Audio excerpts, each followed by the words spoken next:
Hi, welcome to valuationpodcast.com, a podcast and video series about all things related to business and valuation. My name is Melissa Gregg, and I'm a valuation expert in St. Louis, Missouri. I have the privilege of interviewing Ben Allen of Allen Forensics today. He's a forensic investigator and certified fraud examiner in Dallas, Texas. And we will be discussing third-party fraud and tips on how to prevent identity fraud in this podcast. Welcome, Ben. When I looked at fraud and when you look at fraud, are there certain types of people that are doing this? Are they, because I know they're looking for the opportunity, but, what can we really do to stop this type of stuff?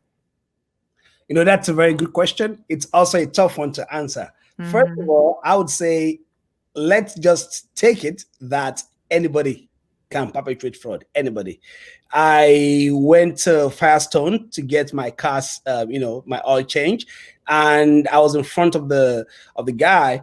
It was like, "What's your phone number?" I said, "Can I get a pen and paper? Let me write it down." Why? Because there are a lot of people seated at the waiting area, and I can't just call my phone number. I don't know who is behind me, who's going to be so smart to quickly take it down. And if you go on advancedbackgroundchecks.com, it's free. You put in that phone number, it's going to populate. Of course, I'm not there. I've taken myself out of all the sites. But on a normal day, the regular person's information would have been exposed in that way. So I said, "Can I please have a pen and paper? Let me write my number. I'm not going to call it out." And that's what I did. I'm sure the guy was wondering why. But because I've decided to just say, you know what? Anybody can be a perpetrator of this fraud. Yes, there may be certain demographics of those who are really doing this, but it's not just limited to the confines of the US. We have folks who are in neighboring countries, but you see, it is a network. It's a ring, because they need somebody here in whose accounts the monies will be sent to. They need somebody here who will pick whatever they are able to purchase with the credit cards that they steal. So I just assume it's anybody and everybody. And that kind of helps me to live a life of caution perpetually. Well, and the Association of Certified Fraud Examiners, or ACFE, does like a fraud report every year.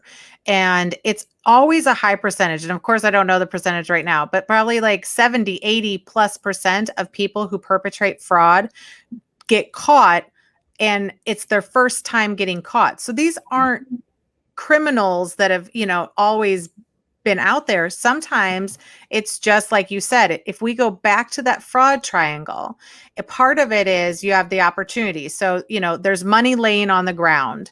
You have the opportunity to pick it up and keep it for yourself. But now you look around and see, okay, is anybody watching me? Is it, can I get away with it? Can I rationalize, like, maybe God is giving me the money. I'm broke. I needed $50 and look, it appeared. So you rationalize, you say, well, I need it more than that person.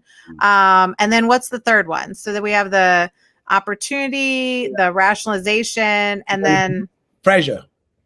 The what? The pressure, the motive. Yeah, the motive. Yeah. And so then you have the motive.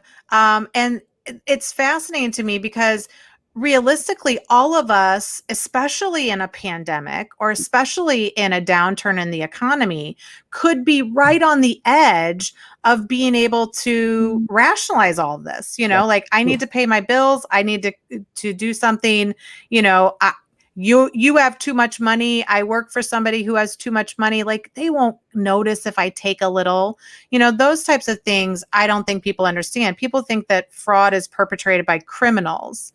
And the reality is that is true to some extent, but there's also people that become into that kind of criminal nature just by not being able to provide for their family or something like that. And that's where it gets a little bit difficult.